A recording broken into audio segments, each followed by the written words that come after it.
বড় করে বলি সুবহানাল্লাহ। এগুলো ইনশাআল্লাহ আমি জুমায় জুমায় বিস্তারিত আলোচনা করার চেষ্টা করব।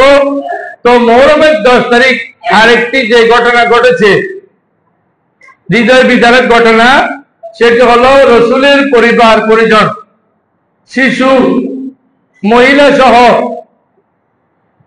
যে একসাথে শহীদ করে দিয়েছেন মুহররমের 10 তারিখ। এটাও মুহররমের 10 তারিখ হয়েছে। আল্লাহ ওই শহীদদের উসিলায় আমাদের জীবনের গুনাহ মাফ করে দিক, আমিন। আল্লাহ তাদেরকে রবের দরজাত করুন, আমিন। তাহলে মুহররমের 10 তারিখ অত্যন্ত গুরুত্বপূর্ণ একটি দিন, একটা অত্যন্ত গুরুত্বপূর্ণ রাত। ওই রাতে ওই দিনে ইবাদত করবেন, জিকির করবেন, তাসবিহ তাহলিল করবেন, যে যতদূর পারেন ইবাদতে মশগুল থাকবেন। আপনার সদকা করার তৌফিক নেই, 10 টাকা পারেন 10 টাকা দিবেন। আপনার সদকা করার একেবারে সামর্থ্য নেই, 5 টাকা আছে 5 টাকা দিয়ে মসজিদে দান করবেন, সাথে গরিব দুঃখী মানুষদেরকেও দান করবেন। তো মুহররমের 10 তারিখ যে হৃদয় বিদারক ঘটনা হয়েছে, আমি ওই ব্যাপারে একটু সংক্ষিপ্ত আকারে আপনাদের দৃষ্টি আকর্ষণ করার চেষ্টা করছি। আমার সাথে বলেন, সুলতানে কারবালা কো মেরা সালাম হে। বলেন, সুলতানে কারবালা কো हमारा सलाम हो, जनाने मुस्तफा को हमारा सलाम हो, औलाद मुस्तफा को हमारा सलाम हो। असगर की नन्ही जानो पे लाखो दरूद सलाम हो, मासूम बेखता को हमारा सलाम हो। अकबर से नौजवान भी जंग में हुई शहीद, हम शिकले मुस्तफा को हमारा सलाम हो। अल्लाह रब्बुल आलमीन इमाम हुसैन রাদিয়াল্লাহু তাআলা আনহু এবং ইমাম হাসান রাদিয়াল্লাহু তাআলা আনহুর ব্যাপারে আল্লাহ এবং আল্লাহ রাসূল অনেক কথা বলেছেন। কুরআন মজিদে এসেছে, কুল লা আসআলুকুম আলাইহি আজরান ইল্লাল মুআদ্দাতা ফিল কুরবাত। আল্লাহ রাসূল বলেছেন, আল্লাহ কোরআন মজিদে ইরশাদ করেছেন, হে নবী আপনি বলে দিন, আপনার উম্মতকে বলে দিন, আপনি যে 63 বছর জিন্দেগিতে কষ্ট করেছেন, কাফের মুশরিকদেরকে মুসলমান বানিয়েছেন, জাহান্নামীদেরকে জান্নাতে বানিয়েছেন, আপনার দিনরাত পরিশ্রম করেছেন, তাবলীগের কাজ করেছেন, দাওয়াতের কাজ করেছেন, এর কোনো প্রতিদান আপনার উম্মত থেকে আপনি চান না, আগে বলে দেন। কিন্তু একটা জিনিস আপনার উম্মতের কাছে চাইবেন, ইল্লাল মুআদ্দাতা ফিল কুরবা, কিন্তু একটা জিনিস চাইবেন, সেটা হলো যে আপনার আওলাদ বংশধরদেরকে ভালোবাসতে হবে। এটা কিন্তু অপরিহার্য, এই জিনিসটা আপনি আপনার উম্মতের কাছে চাইবেন। তো আমরা নবীর আওলাদ, নবীর আল আয়াল, পরিবার পরিজনকে ভালোবাসতে হবে, এটা বাধ্যতামূলক। কেন? হাদিস শরীফে এসেছে, আল্লাহ রাসূল বলেছেন, হাউলায়ে আহলু বাইতি ওয়া খাসাতি। ওনারা হলেন হযরত আলী রাদিয়াল্লাহু তাআলা, হযরত ফাতেমাতুজ জোহরা এবং ওনাদের দুই সন্তান হযরত ইমাম হোসেন এবং ইমাম হাসান। 4 জনের উপর, ওনাদের 4 জনের উপর নবীজি সহ পর্দা দিয়ে উপরে পর্দা দিয়ে বলতেছেন, আল্লাহ ওনারা আমার বংশধর, আল্লাহ ওনারা আমার পরিবার পরিজনের সদস্য, ওনারা আমার বংশধর, আমার আওলাদ পর্যন্ত, আল্লাহ ওনারা আমার বিশেষ বিশেষ দুনিয়াতে আওলাদ পর্যন্ত আল্লাহ ওনাদেরকে ভালোবাসেন। অন্য হাদিসে এর থেকে হিসাবে এসেছে, ফামান আহাব্বাহুমা ফাকাদ আহাব্বাল্লাহ বা ফাকাদ আহাব্বানি, যারা ইমাম হাসান হুসাইনকে ভালোবাসেন ওরা আমাকে ভালোবাসেন, ওরা আল্লাহকে ভালোবাসেন। আল্লাহ আমাদেরকে হেদায়েত করুন, আমিন বলেন। ইমাম হোসেনকে শহীদ করে দিয়েছেন কারা? আসেন একটু সংক্ষিপ্ত আকারে ঘটনা শুনেন, সময় কম। ইমাম হোসেন রাদিয়াল্লাহু তাআলা আনহু ছিলেন মদিনা শরীফে। এইদিকে এজিদ রাষ্ট্রপতি হয়ে গেছে। এজিদ রাষ্ট্রপতি হওয়ার পরে এ খবর যখন ইমাম হোসেনের কাছে গিয়েছেন, ইমাম হোসেন রাদিয়াল্লাহু তাআলা আনহু বললেন, এজিদ জালেম, এজিদ দুঃখবাজ, এজিদ ইসলাম মানে না, এজিদকে আমি মানতে পারি না রাষ্ট্রপতি হিসেবে। এজিদ হলো জালেম, দুঃখবাজ, এজিদ অত্যাচারী, এই অত্যাচারীকে আমি রাষ্ট্রপতি হিসেবে মানতে পারি না।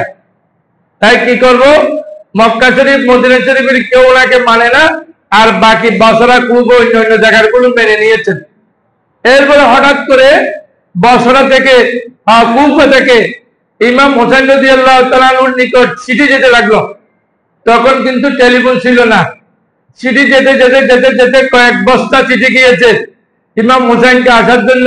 ইমাম হোসেন রাদিয়াল্লাহু তাআলা নিজের চাচাতো ভাই হযরতে আকিল রাদিয়াল্লাহু তাআলা আনহুকে, ইবনে আকিলকে ওনার সন্তানদেরকে নিয়ে উনি কুফার জমিনে উপস্থিত হলেন। কুফা এটা কোথায়? ইরাকে। কুফা ইরাকে না? কুফা ইরাকে। সেখানে উপস্থিত হলেন। উপস্থিত হওয়ার পর দেখতেছেন যে ইমাম হোসেন রাদিয়াল্লাহু তাআলা আনহুর পক্ষে 1200 মানুষ তখন স্বাক্ষর দিয়ে মসলাকা দিয়ে ইমাম হোসেনের পক্ষে আমরা পাপিষ্ঠ এজিদকে প্রেসিডেন্ট মানি না, পাপিষ্ঠ এজিদকে প্রধানমন্ত্রী মানি না, আমরা ইমাম হোসেনকে মানি, এই কথা বলে ইমাম হোসেনকে সংবাদ দিয়েছেন। আর ইমাম হোসেন রাদিয়াল্লাহু তাআলা ছিলেন মদিনা শরীফে। রাসূলের রওজা পাকে গিয়ে বলেন, আখেরি সালাম লো ওহে নানা জান, তোমারি হোসেন যায় কারবালার ময়দান।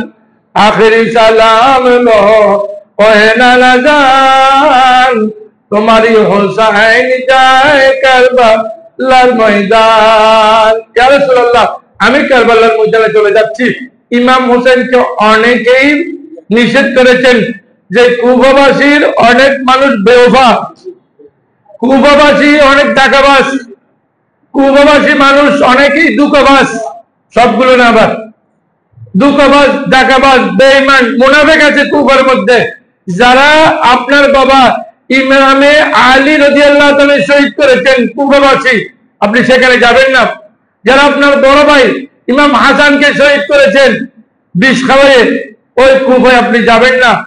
কিন্তু যেতে মানা করলো, যেহেতু এটা তাকদীরে আছে, ইসলাম জিন্দা হওয়ার জন্য, সত্য এবং মিথ্যার মাঝখানে পৃথক করার জন্য, বাতিল এবং হকের মাঝখানে পৃথক করার জন্য ইমাম হোসেন রাদিয়াল্লাহু তাআলা সেখানে সপরিবারে শিশু মহিলা সহ একসাথে সেখানে গিয়েছেন।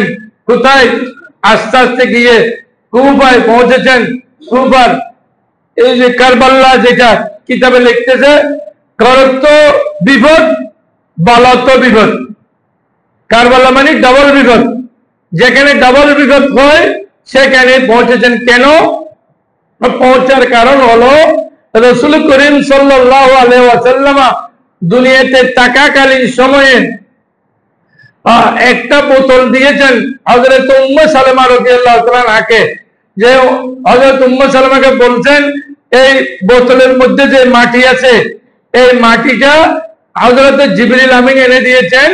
এই মাটি যেই দিন লাল হয়ে যাবে সেই দিন বুঝবেন আমার নাতি ইমাম হোসেনকে কুফার জমিনে, কারবালার জমিনে শহীদ করে দিয়েছেন। ইন্না লিল্লাহি ওয়া ইন্না ইলাইহি রাজিউন। হঠাৎ করে হযরত উম্মে সালামা রাদিয়াল্লাহু তাআলা স্বপ্নে দেখলেন যে বোতল লাল হয়ে গেছে। বোতলের মাটিটা আসলে লাল নয়, বোতলের মাটি লাল হয়ে গেছে, এটা কিতাবের কথা।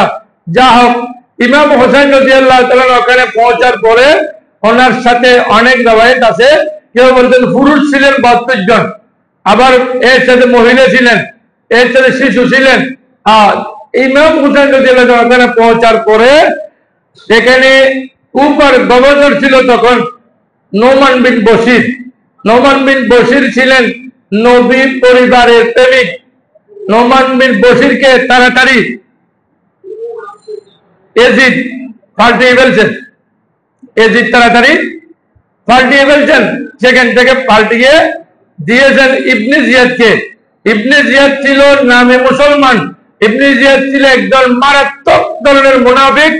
এই মারাত্মক ধরনের মুনাফিক ইমাম হোসেন রাদিয়াল্লাহু তাআলার সাথে যে আস্তে আস্তে ইমাম হোসেন রাদিয়াল্লাহু তাআলা ডুবতে ডুবতে যখন কারবালার পাশে গিয়ে পৌঁছলেন, তখন ইমাম হোসেনকে চতুর্দিকে ঘিরে ফেলল।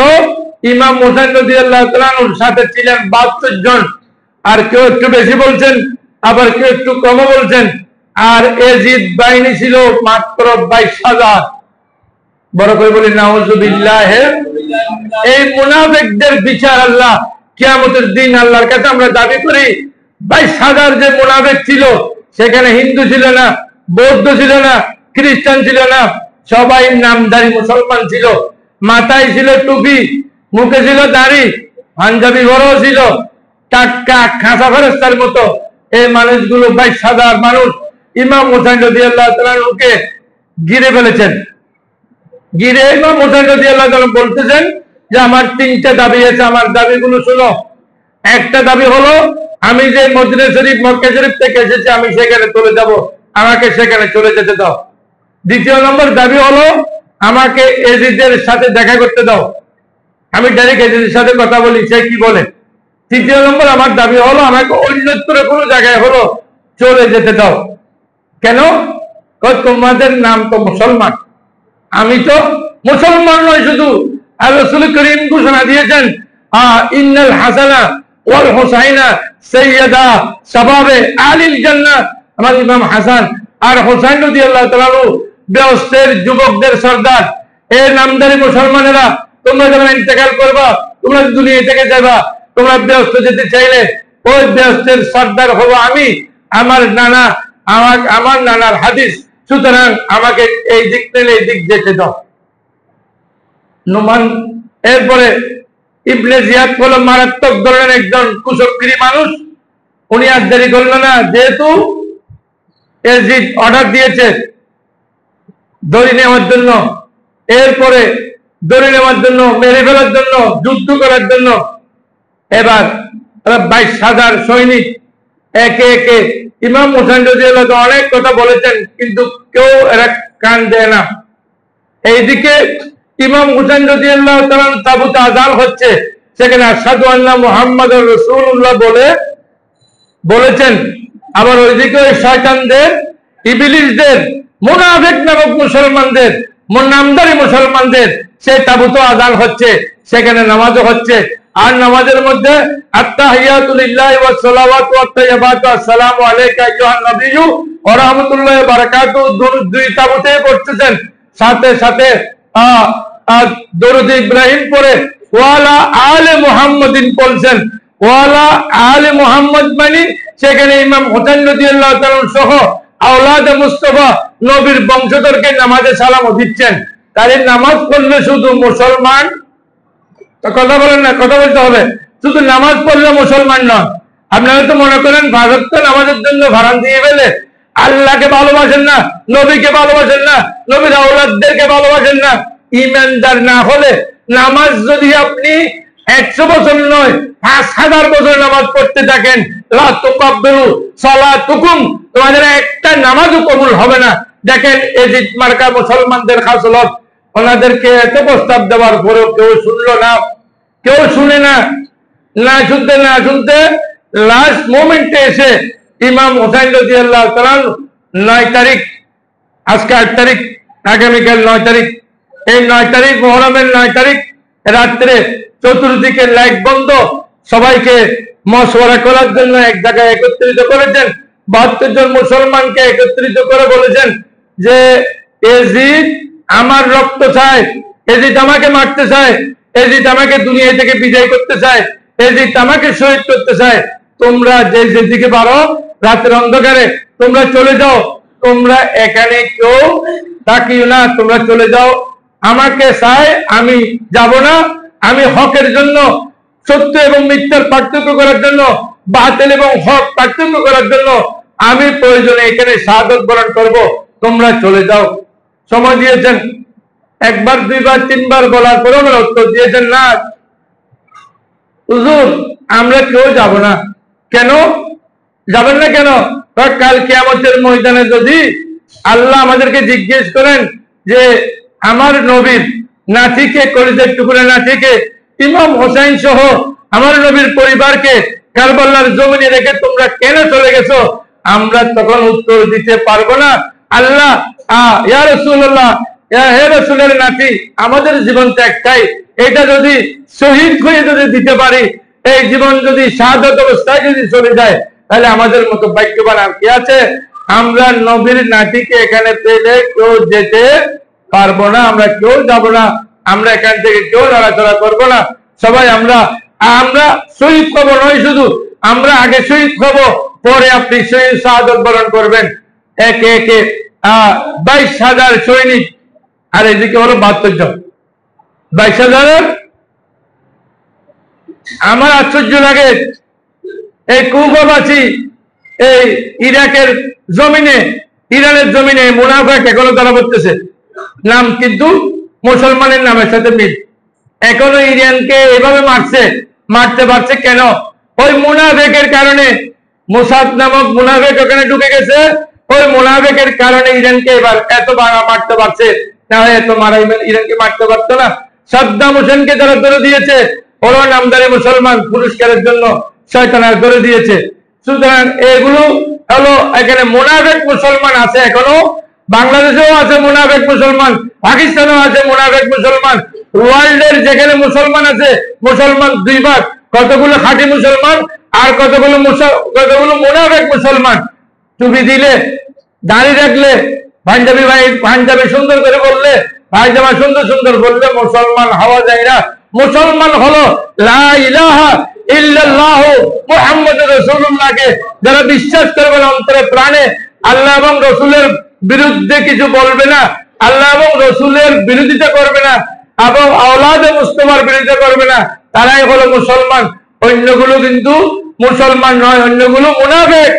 আপনার নামাজের কারণে আপনি ব্যস্ত দিতে পারবেন, এটা কোনো কিতাবে লেখে নেই, একেবারে নেই, একেবারে নেই। বরং এটা আছে, আপনি নবীর আওলাদ পর্যন্তদেরকে, আপনি যদি নবীর বংশধরদেরকে ভালোবাসেন, তাহলে রাসূল করিম সাল্লাল্লাহু আলাইহি ওয়াসাল্লাম বলতেন হাদিস শরীফে, বেশফাআতিহি, রাসূল করিম আপনার জন্য সুপারিশ করবেন, রাসূলের সুপারিশের কারণে আপনি ব্যস্ত যেতে পারবেন।